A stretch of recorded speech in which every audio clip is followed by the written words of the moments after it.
Hai guys, welcome back to my YouTube channel. Bersama aku Mutiara Meranita. Selamat pagi, selamat hari Rabu. Happy Wednesday everyone. So, pagi ini aku sudah siap-siap mau berangkat kerja seperti biasa. Dan pagi ini tuh lumayan dingin guys. Dari kemarin 8 derajat. Dan katanya agak sedikit berangin. Tuh deh, lihat-lihat. Kelihatan kan? Udah mulai goyang-goyang daun-daunan. Makanya aku pakai pakaian seperti ini. Ini jumper yang murah meriah tapi cuco meong. Oke deh.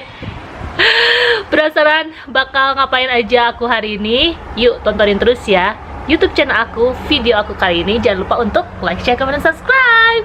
Stay tuned. Happy Wednesday. Yay.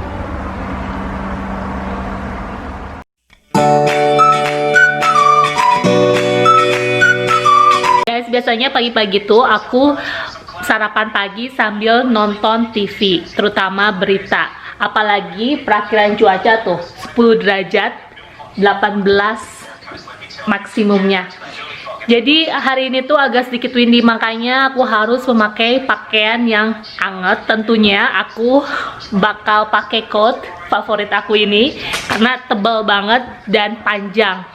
So, setiap pagi tuh berita tuh selalu harus wajib karena kenapa kita harus tahu ya yang happening saat ini tuh seperti apa. Apalagi kita sangat prihatin apa yang terjadi di Amerika. Ya, makanya kalian aku kasih saran untuk stop bullying, stop rasis. Karena aku pernah mengalami itu guys. Kenapa? Ya, aku pernah ngalamin dimana dulu aku tuh kan memang gak ngerasa aku kena bully. Cuman pada saat aku menyadari saat ini, oh iya ya, dulu tuh ada beberapa teman sekolah dari sejak aku SD, dari TK sih sebetulnya, karena rambut aku itu kan keriting ya, dan orang-orang tuh selalu bilang sarang tawon gitu. Dulu tuh memang aku image-nya tuh rambutnya tuh ya udah keriting mengembang gitu, sampai memang aku sendiri aja nggak suka gitu ditambah diledekin seperti itu. Awalnya ya udahlah ya, namanya anak kecil, anggap aja itu bercandaan. Tapi lama-lama kok makin tahun makin naik kelas gitu, makin bercandaan itu kayak serius. Dan akhirnya aku tuh makin ngambek gitu, makin kesel sama diri aku, sampai aku tuh paling nggak suka dengan rambut keriting dari sejak aku kecil. Jadi kalau aku berangkat sekolah nih, mamaku tuh selalu rewelin aku yang, kenapa sih gara-gara rambut aja kamu tuh harus kesiangan. Pokoknya rambut aku tuh harus bener-bener lepek. Makanya lihat dong, rambut aku sekarang nggak pernah berhenti nggak dilurusin, harus wajib dilurusin 1 tahun sekali.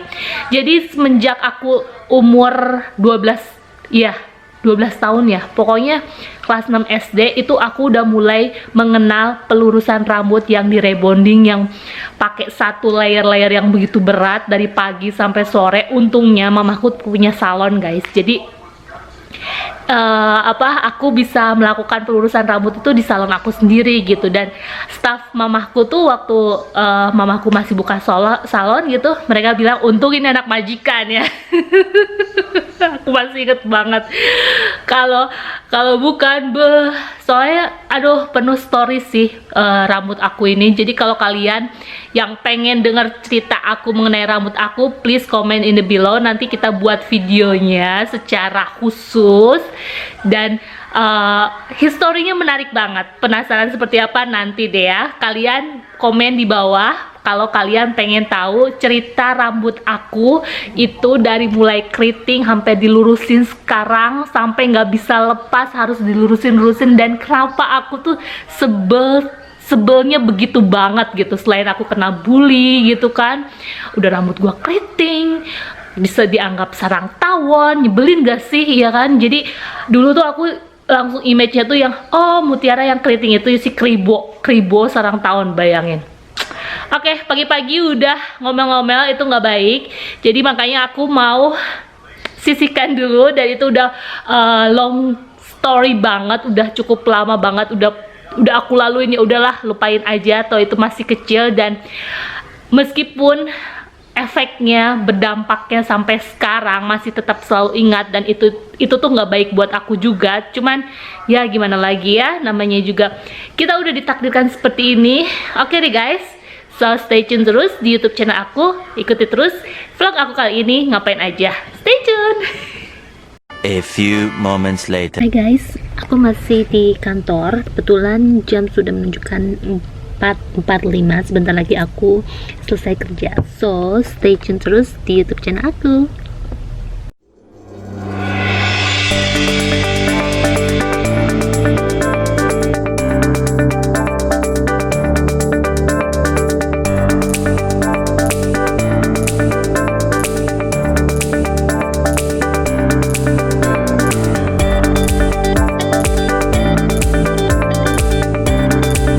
A few moments later.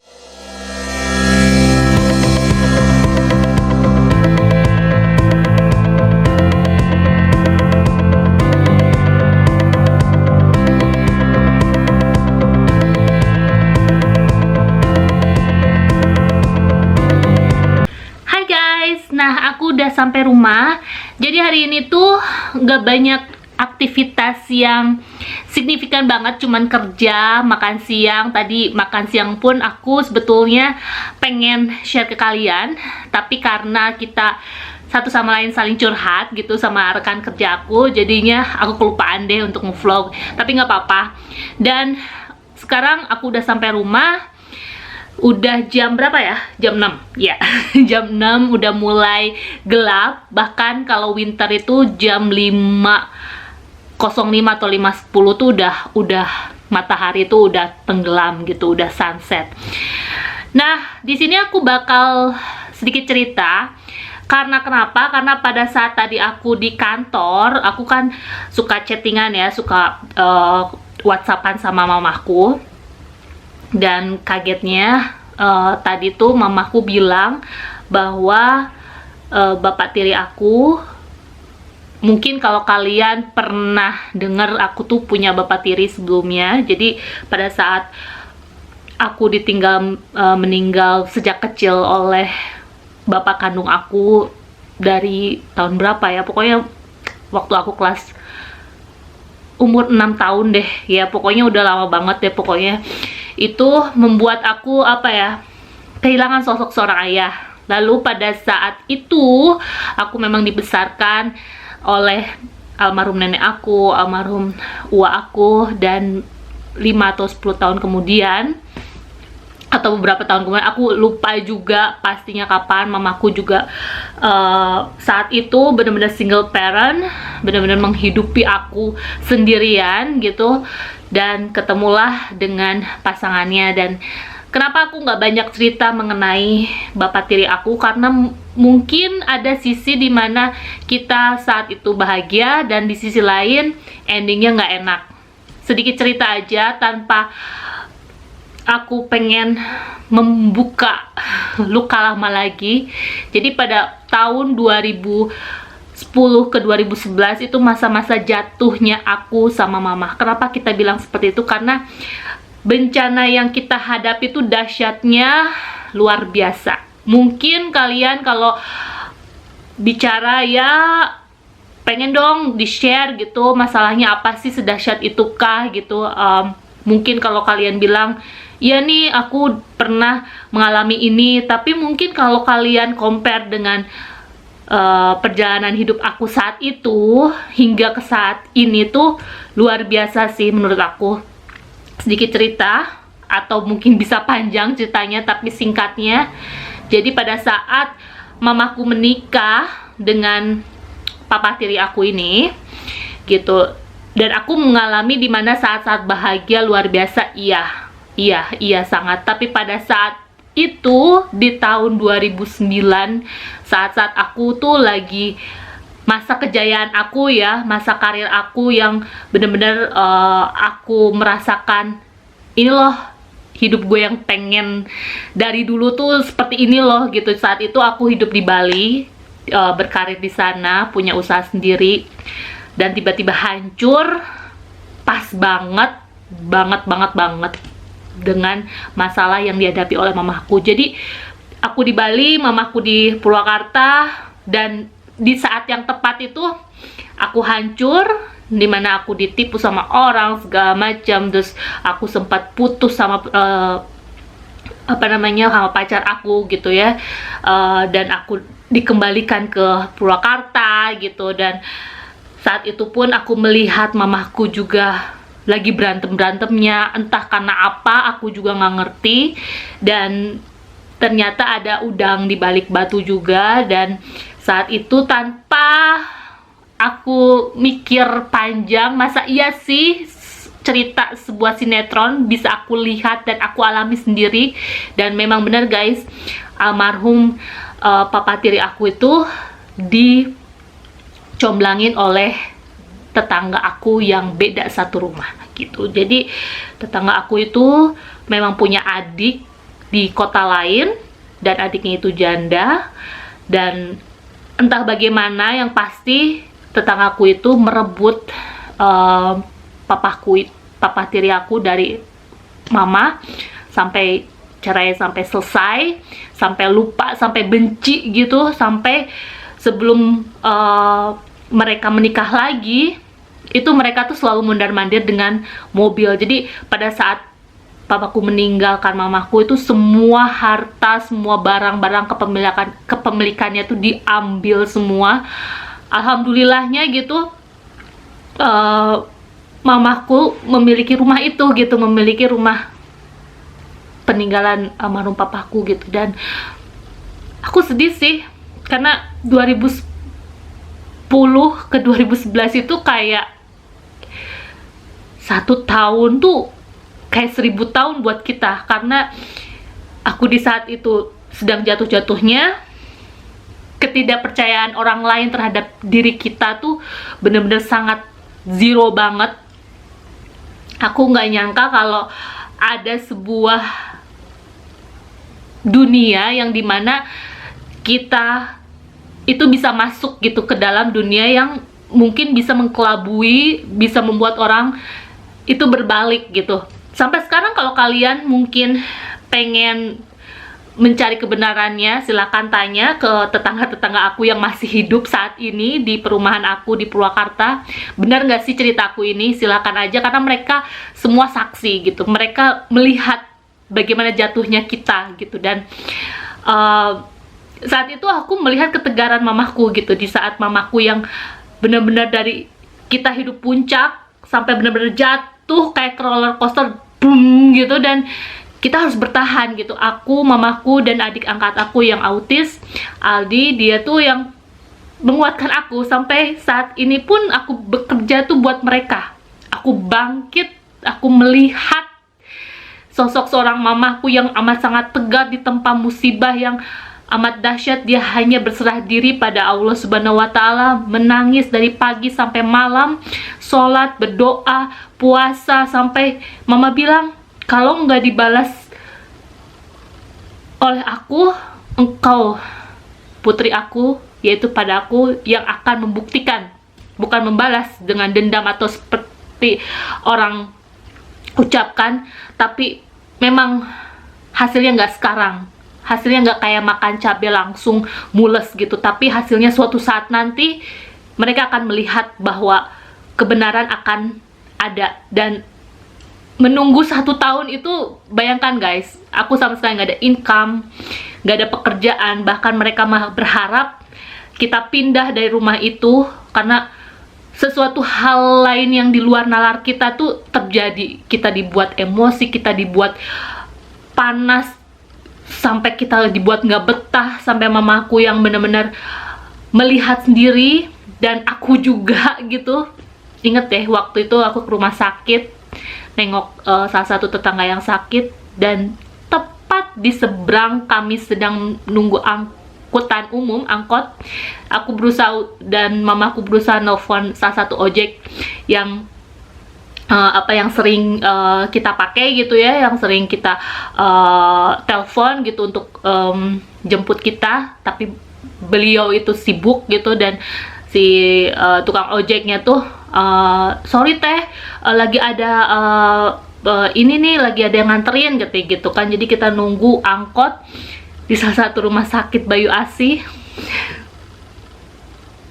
aku ngeliat percis tetangga aku itu, almarhum papa tiri aku sama adiknya tetangga aku yang akan dicomblangin itu sambil buka jendela, sambil tersenyum ketawa melirik kita lewat belok langsung masuk ke dalam area rumah sakit Bayu Asih tersebut. Dan aku merasakan banget pedihnya mama ya.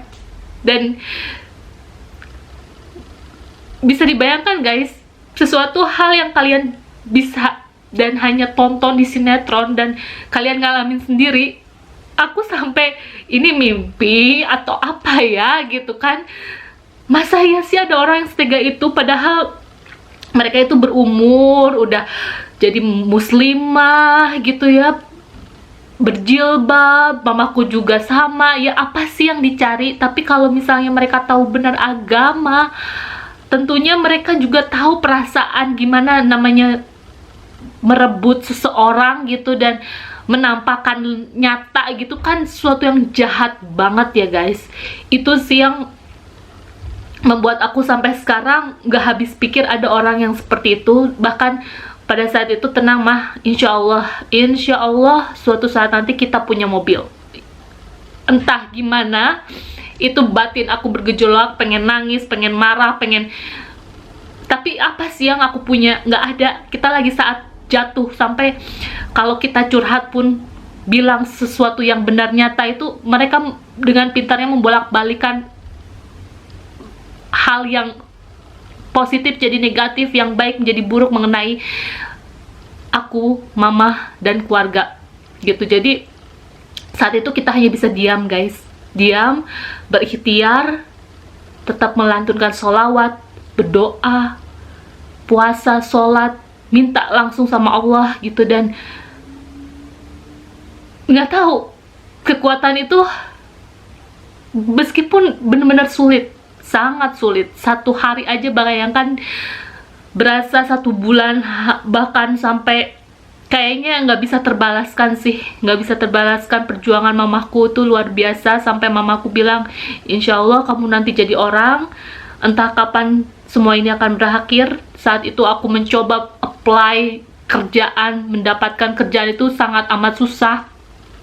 Kita bisa bertahan hidup dari bantuan almarhum nenek, dari papa aku gitu kan, papa kandung aku, almarhum nenekku, dan keluarga om aku, sampai mereka pun terkejut gitu dengan berita yang benar-benar, iya, hal ini tuh yang kayaknya nggak mungkin gitu, nggak akan mungkin terjadi, karena mereka tuh melihat kita sosok satu buah keluarga yang sangat harmonis, yang bahagia, penuh apa ya, aku bisa kuliah, aku bisa mendapatkan pekerjaan, kesuksesan, pokoknya terlihat sempurna. Padahal di balik semua itu nggak ada campur tangan papa tiri aku, nggak ada. Mungkin kasih sayang, perhatian, iya, tapi pada saat aku lulus SMA, beliau tidak mengantarkan aku untuk, atau menyarankan aku untuk kuliah. Bahkan beliau sendiri yang bilang kalau bisa ya kerja di pabrik aja. Dan itu kata-kata sempet aku denger langsung dari mulutnya. Jadi aku bisa jadi orang, bisa sukses, bisa kuliah pun, aku dengan bantuan mamahku, doa almarhum nenek aku, dari papa kandung aku, dan om-om aku, adik-adiknya almarhum papa kandung aku. Jadi aku hanya bisa melihat mama yang dimana saat itu membutuhkan figur seorang pasangan suami. Aku nggak bisa komentar, dan ya udahlah gitu, nggak marah, nggak. Yang penting nyokap gue bahagia, yang penting nyokap gue punya status, nggak jadi janda banget gitu. Dan bahkan aku di saat-saat aku kuliah pun, aku malah kasih oleh-oleh, aku menuruti semua perkataan, yang dimana kalau misalnya pulang ke rumah tuh, ke Purwakarta gitu, meskipun 2 minggu sekali atau sebulan sekali, mereka tuh pengen aku selalu dekat dengan mereka, iya aku turutin. Bahkan teman-teman SMA atau teman-teman kuliah aku gitu jangan ngajakin Muti gitu kan, aku selalu dipanggil nama Muti. Dia mah kayak bayi gitu yang nggak bisa keluar sampai malam, paling malam tuh jam 7 jam 8 selalu diteleponin, kamu di mana, cepat pulang, kita tuh pengen makan bareng sama kamu di rumah, pengen cerita-cerita. Di hal yang positif itu aku bisa terima ya, karena mereka kangen aku tinggal di Bandung saat itu gitu, kayak kuliah. Aku kangen dengan masa-masa itu, aku masih ingat gitu. Kita canda tawa, kita saling curhat, cerita. Dan aku menyadari bahwa kekosongan figur seorang ayah kandung aku itu hadir di sosok ayah tiri aku yang sekarang sudah wafat gitu. Dan ketika semua itu hilang, perhatian malah kebencian yang ada gitu, sangat disayangkan. Bahkan sampai itu terjadi pun aku nggak pernah ketemu beliau lagi. Aku kangen iya, tapi segitu jahatnya dia. Meskipun dia sudah nggak tahu harus melakukan seperti apa, apakah dia benar-benar melakukannya dengan nalar secara normal atau di bawah ilmu yang memang mungkin saat itu lagi manjur-manjurnya membuat beliau itu marah, kesal, benci sama kita.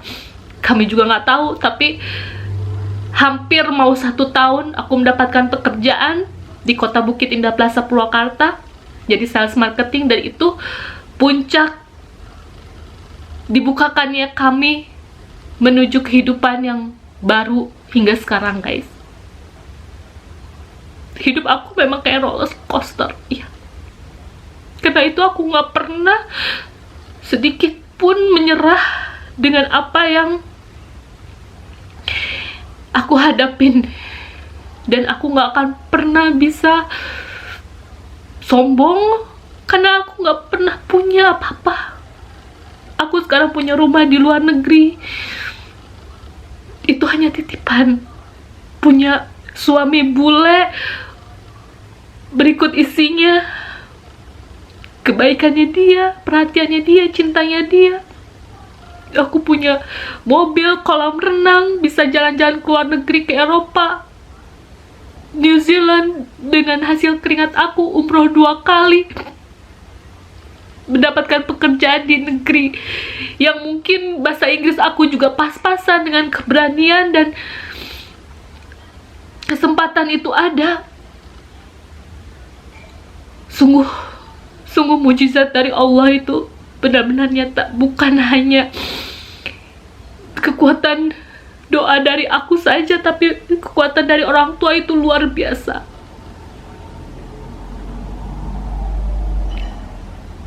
Aku semua ingat 10 tahun yang lalu.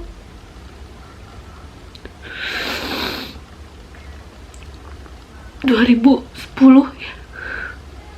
Cepat banget. Aku pindah sini 2012. 2010 itu benar-benar jatuhnya aku. 2009 akhir ya. 2009 akhir jatuhnya aku dengan mamaku. Kami bisa saling menguatkan satu sama lain. Bahkan kalau curhat dan mengatakan kebenaran kepada orang yang kita kenal aja, orang juga nggak bisa berbuat apa-apa, malah yang sabar, malah ada yang berpihak ke tetangga itu. Tapi Allah tidak pernah tidur, guys. Karena itu sampai detik ini pun aku mempercayai kebenaran bahwa Allah nggak pernah tidur. Allah merasakan, melihat ketika kami bangkit, mereka justru terpuruk. Tetanggaku yang mengatakan pada semua orang bahwa kami seperti ini, itu, merasakan juga jadi seorang janda, ditinggal meninggal karena suaminya juga sakit hingga meninggal, hingga rumahnya dijual, hingga pindah keluar kota. Dan aku mendengar dari tukang sayur juga, karena mamaku nggak pernah nanya kepada orang-orang tetangga mengenai almarhum papa tiri aku itu. Tapi tukang sayur pun memberikan informasi. Hebat Teh Nung. Justru mereka yang sekarang susah, kelihatan benar-benar gak bahagia, dari kesehatannya, dari parasnya, sampai ya udah lama. Mungkin ini takdir jalan kita harus laluin seperti ini. Kita saat itu terpuruk, hancur ke jurang yang amat sangat dahsyat. Kepercayaan oleh orang-orang sekitar kita itu bagaikan kita ditutup oleh kelambu, susah untuk bangkit. Tapi sedikit demi sedikit kita buktikan bahwa semuanya itu nggak benar. Dan kita nggak butuh pengakuan dari mereka. Mereka langsung nyata melihat kebenaran itu. Dan Allah itu nggak tidur. Ketika aku mendapatkan pekerjaan, karir aku kembali naik, gaji yang aku dapat pun aku serahkan semua pada mamaku. Aku bantu sedikit demi sedikit, karena kita benar-benar mulai dari nol. Nggak ada mobil, nggak ada motor, nggak ada barang-barang mewah lagi yang ada di rumah. Aku mulai dari nol. Di situ pun aku nggak punya pacar gitu kan. Aku harus bangun pagi dari jam 5 ketemu jam 9, jadi sales marketing di luar, mempromosikan tempat kerja aku, Kota Bukit Indah Plaza Purwakarta. Lalu aku belajar banyak hal. Aku bertahan sampai 1,5 tahun, sampai aku akhirnya pindah ke sini. Ada jalan di mana kesempatan itu ada, ditawarkan oleh salah satu anggota keluarga aku. Dan aku bisa seperti sekarang ini. Dan buat apa aku harus sombong? Karena semua yang pernah aku lalui itu proses dimana aku bisa sekuat ini, guys. Aku gak pernah mau muluk-muluk apa-apa lagi, gak pernah mau minta yang lebih lagi pada Allah. Karena aku malu, terlalu banyak permintaan, terlalu banyak. Allah sayang pada keluarga kami, pada aku sendiri gitu ya. Aku berbagi cerita seperti ini karena mungkin sebagian orang lain yang taunya, oh enak ya hidup lo di luar negeri seperti ini, langsung bisa dapat pekerjaan, hidup enak. Semua itu nggak ada yang instan. Tapi kalaupun ada, mungkin kalian orang-orang yang beruntung. Tapi orang yang seperti aku harus melalui proses dimana aku yang bukan apa-apa diberikan kesempatan, kepercayaan yang penuh sekarang oleh Allah. Di saat inilah aku gak pernah mau menggandakan atau mengejampingkan agama, bahkan meninggalkan agama yang kuyakini ini demi semata-mata keglamoran hidup dunia. Gak. Karena aku tahu prosesnya. Aku pernah jatuh, aku pernah merasakan Allah membawa aku kembali ke tempat semestinya aku mendapatkan hidup yang layak bersama. Meskipun aku dan mamaku dan adikku terpisah antara dua benua, tapi hati kita tetap menyatu. Dan aku selalu ingat dengan pesan-pesan mama. Ya, hari ini tuh aku shock sih dengarnya, karena sama sekali aku nggak pernah nyangka bahwa namanya memang umur itu nggak ada yang tahu. Dan semoga pengalaman cerita aku ini bisa memberi motivasi buat kalian yang untuk mengejar sebuah kehidupan yang hakiki, yang damai, yang sesuai yang kalian mau. Itu butuh perjuangan, butuh usaha dan doa. Jika kalian meyakininya, percaya bahwa suatu saat itu nyata. Mungkin setiap orang punya jalan hidupnya yang berbeda-beda, tantangannya, keberuntungannya. Tapi pasti percaya deh, kalau kalian fokus tetap berusaha, tetap yakin kalian pasti bisa. Aku bukan siapa-siapa, bisa jadi seperti ini itu karena air mata, doa aku, usaha aku, mama aku. Ketika kalian tidur, kita bangun, kita berserah, kita berdoa. Sajadah dan mukena menjadi saksi, air mata dan semesta alam ini.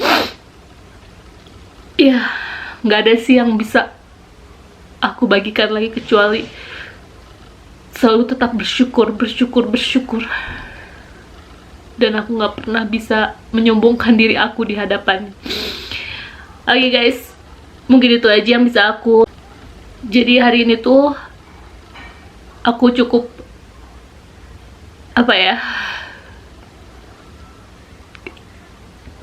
kaget sih.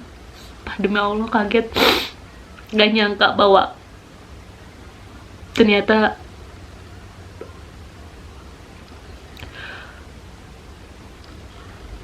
bapak tiri aku sudah meninggal. Semoga beliau husnul khotimah, diberikan tempat yang mulia di sisinya. Karena bagaimanapun aku mendapatkan sosok figur ayah yang sempat aku tidak pernah merasakan, bahkan kosong olehnya. Dia orang baik. Apapun yang terjadi pada kami, adanya dia di antara kami, tetap aku menganggap dia orang yang baik. Karena mungkin dengan jalan seperti itulah aku bisa seperti ini. Ya, semua itu selalu ada positifnya di balik kehidupan yang mungkin sebetulnya kita nggak siap, tapi kita harus siap untuk jalaninya. Selamat beristirahat semuanya. So jangan lupa, kalau kalian suka dengan video ini dan video-video aku yang lainnya, tetap support aku di YouTube channel aku. Semoga kalian juga bisa mendukung aku untuk bisa tetap berkreatif, berkarya, membagikan hal-hal yang mungkin menarik untuk kita tonton, untuk kita share. So jangan lupa untuk like, share, comment, and subscribe. Thank you so much for watching. Selamat beristirahat ya guys, and I'll see you next time.